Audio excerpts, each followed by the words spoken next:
Et il y a une tension sur le banc du staff et des remplaçants catalans qui est assez incroyable, avec notamment Bernard Gouta qui fait les 100 pas le long de la tank, on va appeler ça comme ça. C'est bien pris par Villaseca. Ballon pour les Catalans dans les 22 mètres de Toulouse. Moins de 3 minutes. Un point de retard pour Perpignan qui avance. Tonita qui part dans le fermé. Il est stoppé. Ah, ça va être l'épreuve de force pour les Toulousains en défense. Jalé Wachou.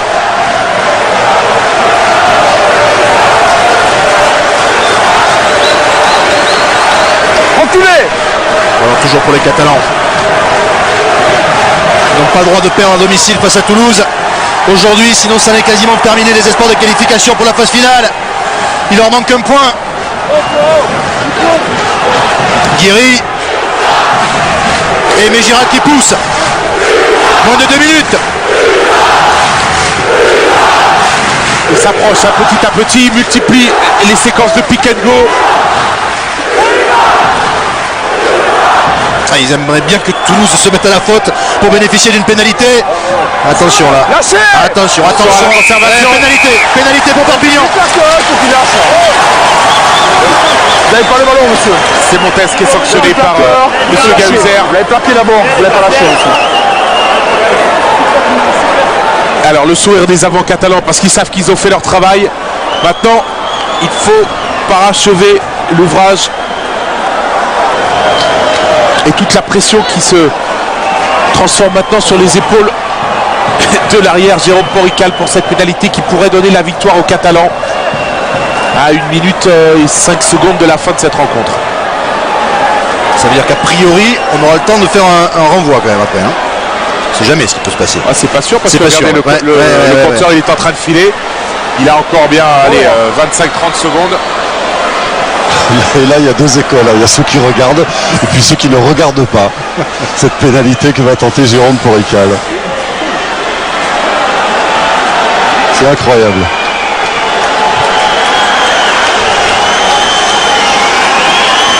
Jérôme Porrical pour laisser l'USAP en vie dans ce top 14.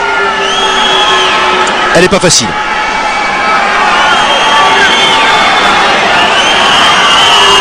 La pénalité de Jérôme Porrical qui va sortir. Elle ne passe pas.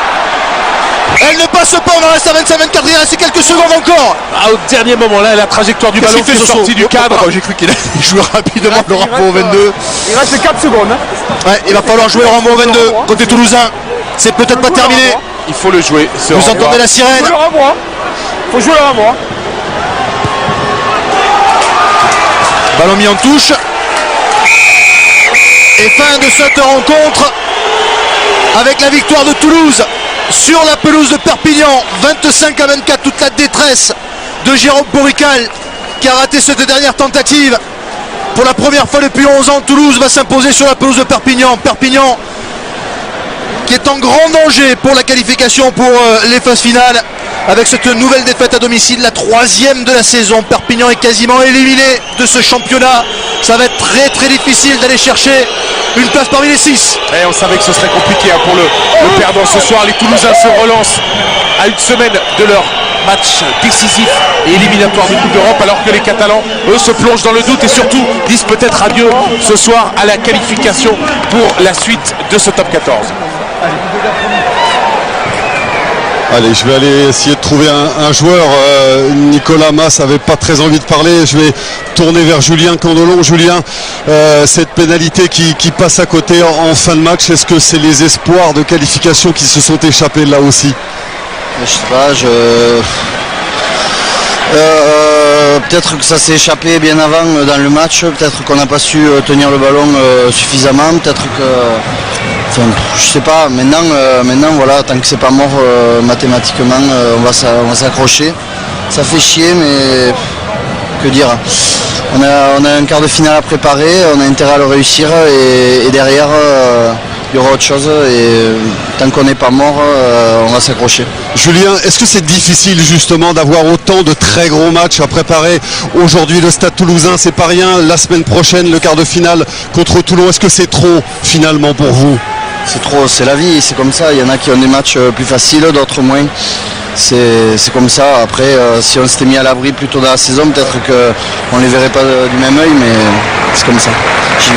Merci Julien. Ouais, merci à Julien Gandelon de s'être arrêté dans ces moments un petit peu délicat, compliqués, ouais. Un petit peu délicat, effectivement. En revanche, évidemment, ça contraste avec les sourires des Toulousains. On a peut-être le temps de revoir le classement. On va regarder le classement parce que c'est important évidemment dans cette fin de saison. Certes, Perpignan et Toulouse ont un match en plus. Toulouse est quasiment assuré de rester premier à l'issue de cette journée. On va peut-être retrouver Pierre d'abord. Alors, le classement rapidement. Vous voyez, Perpignan 59 points, n'a qu'un point d'avance sur Clermont, 3 sur Toulon et 5 sur Bayonne. Ces 3 clubs qui jouent demain. Pierre. Oui, avec Louis Picamol pour analyser cette rencontre. Louis, le match ne s'est pas joué. On a discuté il y a 2 secondes avec Julien Candelon. Le match ne s'est pas joué sur cette dernière pénalité. Il s'est joué plutôt dans la rencontre, selon vous? C'était un match, je crois, très équilibré avec des équipes qui ont proposé du jeu, énormément de défis physiques. Je crois que c'est vrai que si cette pénalité passe à la fin, ça nous fait très mal au moral parce que je crois qu'on avait à cœur de faire quelque chose ici, de réagir par rapport à le visage qu'on a pu montrer la semaine dernière. On l'a fait, le résultat c'était pas le plus important, c'était surtout le comportement qu'on allait y mettre sur le terrain. Et ça se solde par une victoire, donc c'est énorme et c'est vraiment... Ça fait énormément de bien après ce qu'on a subi la semaine dernière, de rebondir dès la semaine d'après ici. Comment il s'est préparé ce match justement? Est-ce que vous avez beaucoup parlé ou est-ce qu'au contraire le poids de... Pardon? Ah pardon, bon on s'en verra tout dans 2 secondes. Et je disais tout à l'heure que Toulouse n'était plus venu gagner à Perpignan depuis 11 ans, non c'est 21 ans. 21 ans que Toulouse n'avait plus gagné à Perpignan. Rapidement la journée, la 23e journée pour voir si Bayonne face au Racing peut en profiter, si Toulon face au Stade Français peut en profiter, si Clermont face à Biarritz peut en profiter de ce faux pas des Catalans à domicile. Vous voyez tout le programme de cette 23e journée qui sera détaillé dans le jour de rugby à 18h15 sur Canal+, avec Agen Castres pour terminer cette 23e journée sur Canal+ Sport à 20h45. Les Perpignanais peuvent-ils encore se qualifier, Thomas? Je pense qu'ils peuvent encore espérer en tous les cas se qualifier parce qu'il y aura quand même un match très important pour eux psychologiquement la semaine prochaine. Je pense que après c'est sûr qu'ils vont pas tout maîtriser, ça va dépendre des résultats des autres équipes, mais je pense que s'ils arrivent à renverser la vapeur, parce que c'est vrai que quand on a une contre-performance comme ça à domicile, lorsqu'on prépare un quart de finale de Coupe d'Europe, ça peut être compliqué. Mais s'ils arrivent à renverser très rapidement les choses en leur faveur, en battant Toulon la semaine prochaine avec la manière, ils peuvent pourquoi pas finir sur les chapeaux de roue et avec un petit coup de pouce du destin, peut-être se qualifier, mais ce sera quand même très très compliqué. Ouais, toute la tristesse dans les regards des Catalans, on vous le rappelle, hein. Perpignan, donc il y aura le quart de finale de Coupe d'Europe, évidemment, le week-end prochain, il y aura ensuite le Racing qui viendra ici à Aimé-Giral pour l'antépénultième journée du top 14. Il y aura ensuite un déplacement à Toulon, adversaire direct pour la qualification, et la réception de Castres. 3 gros matchs pour terminer cette saison pour les Perpignanais. 3 gros matchs, il faudra gagner. Et ça suffira peut-être pas. Ça dépendra aussi peut-être des autres. Hein. Est-ce que quand ils iront à Toulon, parce que Toulon lui aussi est en relative difficulté pour se qualifier, est-ce que Toulon sera encore en course? Il y a pas mal d'éléments dont aujourd'hui on n'a pas tout à fait tous les tenants et les aboutissants, mais c'est vrai qu'en perdant ce soir, ils ne maîtrisent plus les choses tout à fait, ces Catalans. Mais je crois que sur la physionomie du match, il y a quand même pas mal d'erreurs, même s'il y a 2 essais sur lesquels on pourra quand même revenir un peu plus tard, je pense, parce qu'il y a peut-être un essai pas aplati et un en avant sur l'essai de Yanga. Philippe. Ouais. Oui, avec Damien Chouli. Damien, vous avez salué vos supporters. Qu'est-ce que vous ressentez à l'issue de cette rencontre? Est-ce qu'il y a de la frustration? Est-ce qu'il y a de la déception? Quel est le sentiment qui domine? Oui, les deux, de la frustration et de la déception, parce que voilà, face à une équipe toulousaine très opportuniste, aujourd'hui on a commis beaucoup trop d'erreurs, notamment en conquête, et on a fait tomber beaucoup trop de ballons pour pouvoir les inquiéter plus que ça et les distancer au score, quoi. Je vais évoquer peut-être un lieu commun, en tout cas c'est peut-être un truc de journaliste, j'en sais rien, vous allez me le dire. Est-ce que vous aviez déjà la tête à ce quart de finale de Coupe d'Europe? Oh non, vous savez, ça fait déjà quelques temps qu'on est habitué à prendre les matchs les uns après les autres, parce qu'à chaque match c'était la qualification en jeu, donc voilà, ce soir on est vraiment en ballottage défavorable, pour être encore optimiste, parce que voilà, c'est vraiment un coup d'arrêt. Donc voilà, le quart de finale, on va y penser à partir de ce soir, mais on n'y pensait pas avant. Est-ce que ça veut dire que ça va compliquer la préparation de ce quart de finale, de savoir qu'en championnat, la situation est très mal engagée? Non, au contraire, il nous reste quasiment plus que ça, plus que cette H-Cup à gagner pour pouvoir être européen. Donc voilà, et c'est une autre compétition, c'est un autre challenge, et on va de suite se préparer pour essayer de remporter celui-là. L'objectif, c'est d'effacer ce match aujourd'hui pour se concentrer uniquement sur Toulon la semaine prochaine. L'effacer non, parce que ce serait trop facile d'effacer un match quand on a fait autant d'erreurs, mais s'en servir plutôt pour être au rendez-vous samedi prochain. Merci Damien, merci de nous avoir répondu. Ouais, assez lucide Damien Chouli. Côté toulousain, en revanche, c'est peut-être l'assurance de terminer dans les deux premiers et d'avoir une fin de saison particulièrement intéressante avec une qualification directe peut-être pour les demi-finales, même si mathématiquement ce n'est pas encore assuré, bien sûr. Rappelons tout de même, Thomas, que Toulouse va se déplacer à Toulon dans la prochaine journée, ça sera dans 15 jours à 16h25 sur Canal+, au Vélodrome. Ensuite, ils vont recevoir Bourgoin et Clermont. Alors on va dire que ce qui est intéressant en rugby, c'est que souvent les choses ne se passent pas toujours comme on les espère. Guilhovès espérait gagner au Racing et reposer son effectif ici à Perpignan.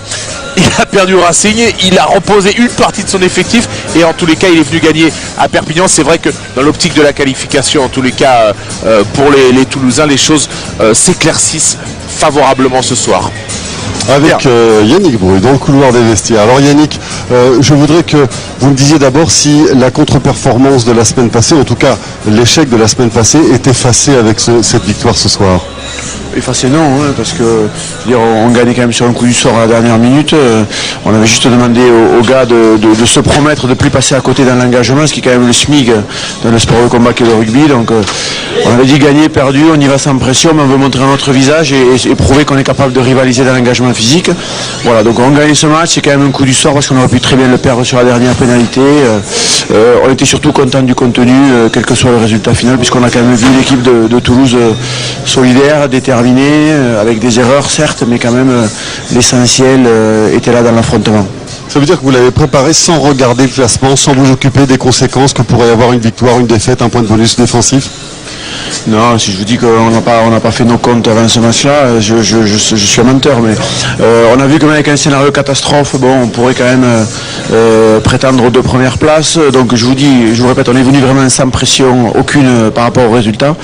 On s'est plus attaché au contenu, on était dans une envie positive avec beaucoup d'enthousiasme de montrer un autre visage que celui affiché la semaine dernière, parce qu'on était quand même très très déçus de l'image du Stade Toulousain qu'on a donné au Stade de France. Alors, comme les Catalans, vous allez préparer à partir de ce soir le quart de finale de Coupe d'Europe que vous allez jouer contre Biarritz à Anoeta. On va s'appuyer sur quoi? Sur celui-là, sur le précédent, sur les deux On va s'appuyer sur les deux, on va s'appuyer sur toutes nos... Ça doit être la synthèse du bien et du moins bien de la saison. On espère s'approcher du match parfait, mais on va garder en mémoire ce qu'on a fait la semaine dernière, parce que Biarritz a des armes qui ressemblent beaucoup à celles du Racing Métro. Et on va aussi se rappeler qu'en mettant de l'engagement et de l'affrontement, on est capable de rivaliser avec n'importe qui. Voilà. Mais ça, on le savait déjà. Donc on va essayer de faire la synthèse de tout notre parcours en Coupe d'Europe et championnat depuis le début de la saison et de fournir une prestation de haut niveau. Merci beaucoup Yannick. Merci Pierre, voilà, je crois qu'on a fait le tour après cette victoire de Toulouse sur la pelouse de Perpignan d'un petit point 25 à 24. On va rendre l'antenne, vous donner rendez-vous demain pour la suite des aventures de cette 23e journée du Top 14 avec jour de rugby à 18h15. Merci à vous de nous avoir suivis, merci Thomas, merci à Pierre qui était notre homme de terrain aujourd'hui, merci à toutes les équipes techniques qui étaient emmenées aujourd'hui par Laurent Dom. Bonne suite de programme sur Canal+ Sport et puis n'oubliez pas les rendez-vous de demain pour la 23e journée de Top 14. À bientôt.